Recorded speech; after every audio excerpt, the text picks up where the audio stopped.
Did you know that the difficulty in directing one's own thoughts is one of the greatest silent obstacles to personal and professional fulfillment?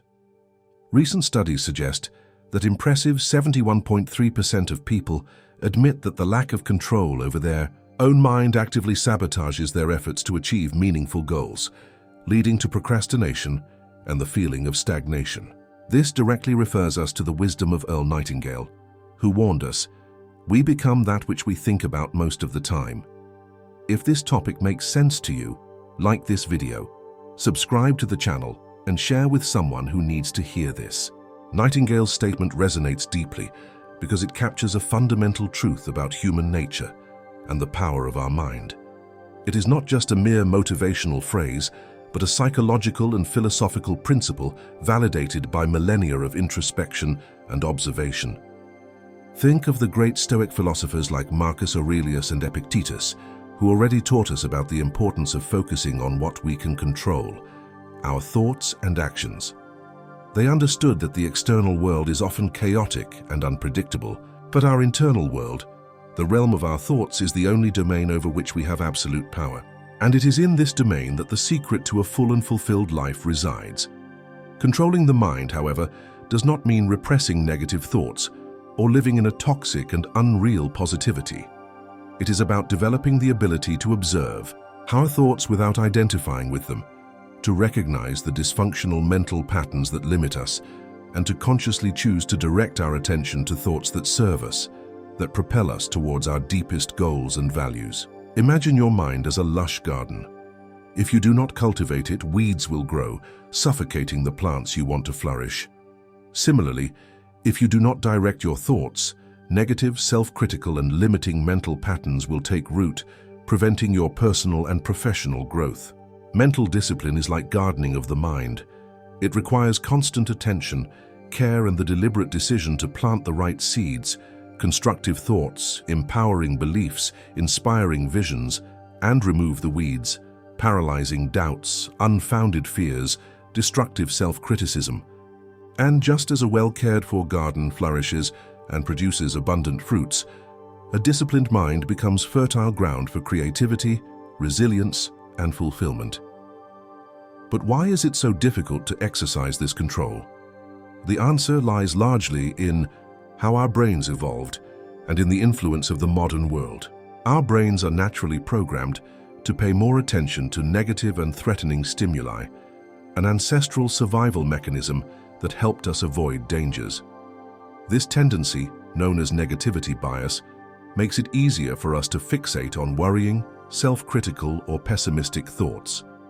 Furthermore, contemporary society, with its constant flow of information, digital distractions, and the culture of instant gratification, exacerbates this difficulty.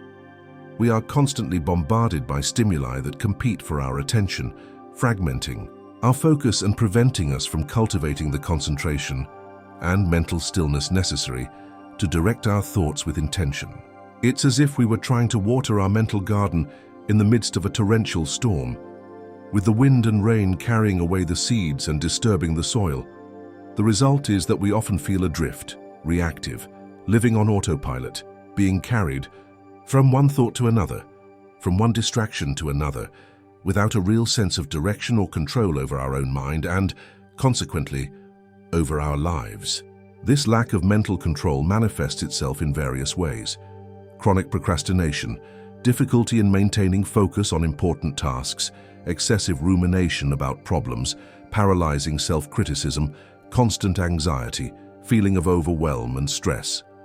All these symptoms are signs that our mind is governing us, instead of us governing it. And the worst thing is that this vicious cycle is self-feeding. The more we feel out of control, the more anxious and stressed we become, which in turn makes it even more difficult to control our thoughts. But the good news is that this situation is not immutable. Our brain is incredibly plastic and adaptable, which means we can train it to develop more mental discipline and control over our thoughts.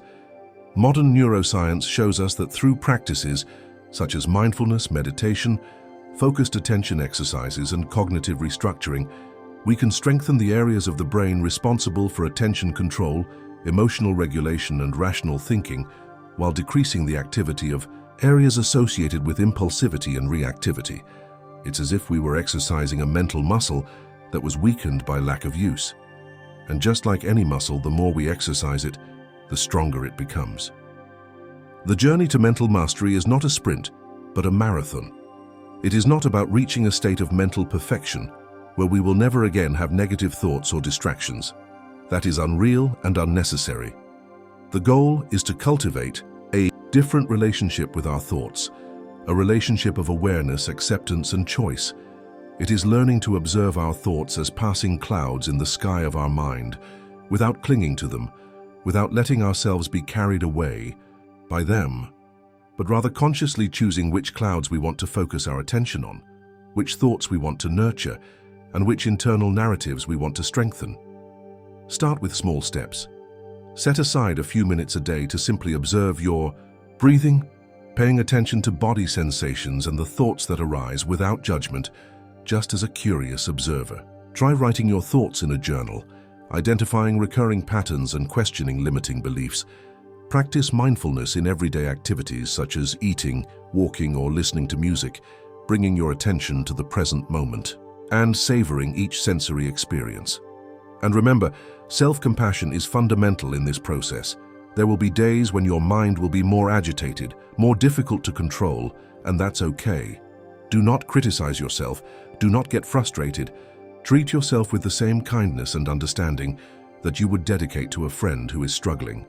Mental discipline is not about perfection, but about constant progress, about the daily decision to consciously choose your thoughts and direct your mind to what really matters to you.